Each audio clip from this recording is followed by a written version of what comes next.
साथ संगत जी, प्यार से कहना धन्यकार जी। आज 2 महीने के बाद इस रूप में आप सबके बीच ये सत्संग करने का मौका, और जहाँ भी विदेश में ये सत्संग हुई, हर दिन हुई, और वही भाव संतों के वहाँ भी कि ये जीवन इस निराकार के आश्रय, इसके एहसास में ही बिताया जाए। वही जो संतों ने हमेशा समझाया, ये वहाँ भी बात, ये यहाँ भी, क्योंकि ये सच, ये निराकार, ये परमात्मा कोई समय का या जगह का मोहताज नहीं है। ये हर समय की कायम दायम सच्चाई है। और कैसे फिर हर समय ये पल जीवन के जो हर कोई जी रहा है, उसमें क्या कर रहा है, किस तरह ये जीवन तो अपने रफ्तार से आगे बढ़ती जा रही है, और इन पलों में क्या क्या करना है, क्या नहीं, ये ब्रह्म ज्ञान द्वारा सूझी तो मिल ही गई है, विवेक आ गया है। पर ये किस तरह समय का फिर भी एक इस्तेमाल हो रहा है, वो हर एक के ऊपर, और कैसे इसमें बेहतरी की जा सकती है। कैसे एक उदाहरण दे के दासी बात समझाएगी कि एक सपने में अगर कोई चीज़ आ जाती है ख्याल में, और उठते हैं और एहसास होता है कि ये वो सच्चाई तो नहीं थी, ये तो कुछ और ही था। चाहे उस समय जब वो सपना आ रहा होता है वो बहुत ही रियल, बहुत ही एक असली लग रही होती है, वो ही वास्तविकता लग रही होती है, पर ये आँख खुलने के बाद समझ आता है कि वो सच नहीं था। ऐसे ही ये जीवन भी, ये हर पल जो बीत रहे हैं, ये रूप बदल रहे हैं, ये हमेशा के लिए रहने वाले नहीं हैं। ये एक शायर ने भी जैसे कहा, ये जो बीत रहा है वक्त नहीं है, ये ज़िंदगी है। कि कैसे एक कुछ समय को हम टेक फॉर ग्रांटेड कर देते हैं कि चलो थोड़ी देर की ही बात है, कुछ काट लेते हैं, ऐसे ही समय काट लेते हैं, फिर समय ठीक हो जाएगा, या फिर हम कुछ जो करना चाहते हैं कर लेंगे। और वो जो पल है, लिविंग इन द मोमेंट वाली बात, वो नहीं कर सकते। उस समय हमें आने वाले कल के, आने वाले समय के सुधार के लिए वो ख्याल, वो टेंशन लगी रहती है, और उस समय को पूरी तरह नहीं जी पाते। तो बात वही कि ये निराकार ने तो हर पल ही बेहतरीन बनाया है, तो हमें उस समय वो पल अच्छे क्यों नहीं लग रहे, कमी किस में है, वो हमें अपने अंदर झांक के देखना है। कैसे ये पल हम उस तरह, उस नज़रिए से तो जो सोच लेंगे कि ये जो वक्त बीत रहा है ये अभी कैसा भी है, तो ये वक्त की तरह ये कुछ टाइम बाउंड है और निकल जाएगा। पर ये माइंडसेट ऐसा ही रखेंगे तो ये जीवन ही बीत जाएगा, और फिर ये पछतावा हाथ कि ये समय था तो क्या किया, ये शिकवे किए, ये फोकस इस तरफ रखा कि चीज़ें मेरे मुताबिक ठीक हो जाएं, और जिस तरह, जिस रूप में इस निराकार ने दिया, वो उस तरह को एक पूजनीय समय की तरह नहीं लिया गया, वो वैल्यू नहीं कही गई उस समय की, उस परिस्थिति की।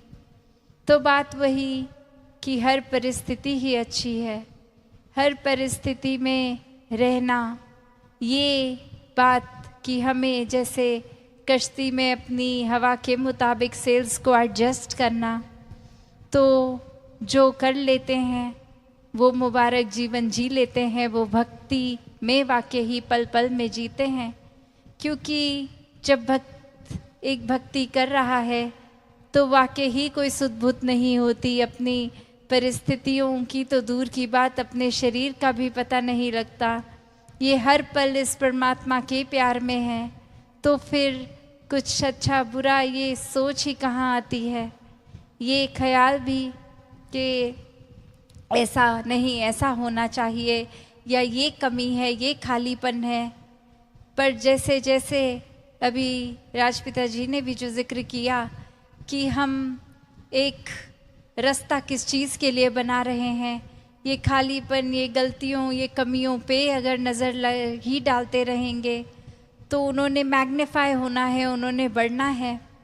जो चीज़ पे हम फोकस करते हैं वही उस समय की हमारी पूरी दुनिया बन जाती है। तो उस समय वही चीज़ सबसे महत्वपूर्ण लगती है। तो ऐसा अगर कुछ महत्वपूर्ण बना लिया है तो स्वाभाविक है कि सबकॉन्शियसली भी हम उसी तरफ अपनी सोच बनाए रखेंगे, क्योंकि हमारे लिए वो चीज़ महत्वपूर्ण है। और उसी तरह अगर इस सुकून, इस निराकार, ये खुशियों को, सदैव रहने वाले इस आनंद को एक फोकस बनाएंगे तो वाकई ही हर परिस्थिति भी प्यारी लगेगी। अपनी शरीर में अगर कोई पीड़ा है तो वो भी मुबारक लगेगी। एक मन में भाव यही रहेगा कि हर चीज़ हमारे ही बेहतरी के लिए है। एक एफर्ट्स तो जीवन में करते ही रहने हैं, पर ये परिस्थितियों को दिल नहीं कोसेगा, ये समय को, ये वक्त को, ये ज़िंदगी को मन नहीं कोसेगा।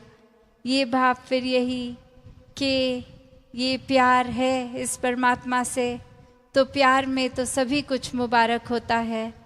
जैसे हम एक दुनियावी प्यार के रिश्ते में भी कोई प्रेमी प्रेमिका की बात करें तो अपने प्रेमी की हर बात ही फिर प्यार में बहुत अच्छी लगती है।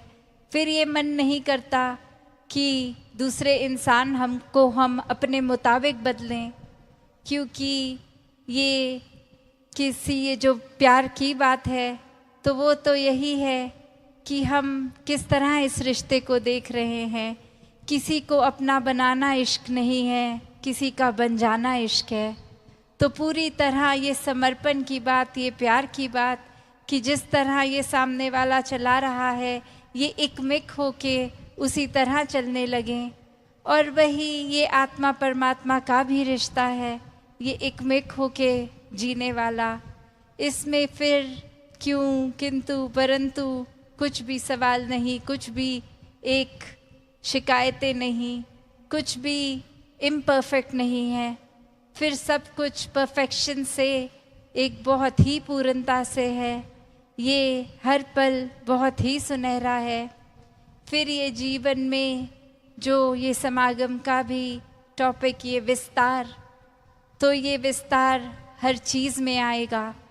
ये ज्ञान ही अपने आप में इस निराकार के इतने करीब लाने के लिए, और ये निराकार ही इसका विस्तार हर जगह, ये कभी भी ख़त्म ना होने वाला। और कैसे फिर हम अपने सोच की भी विस्तार करें, अपने स्वभाव में अच्छाइयों के का भी विस्तार करें। ये पल पल में हर पहलू में जीवन के देखें तो ये अच्छाइयों का ही विस्तार हो। तो कैसे जब इस निराकार, इस पूरन से जुड़ गए तो वाकई ही हर पल सुनहरा है। ये हर पल में फिर एक सच्चाई के साथ जुड़े हैं तो फिर फ़र्क नहीं पड़ता कि ये जीवन में हम किस तरह जी रहे हैं। अभी उठ के कोई अपनी ड्रीम्स बना रहे हैं या सोते हुए कोई सपना आया, सब एक बराबर लगता है, क्योंकि इस निराकार से ये लिप जुड़ गई है।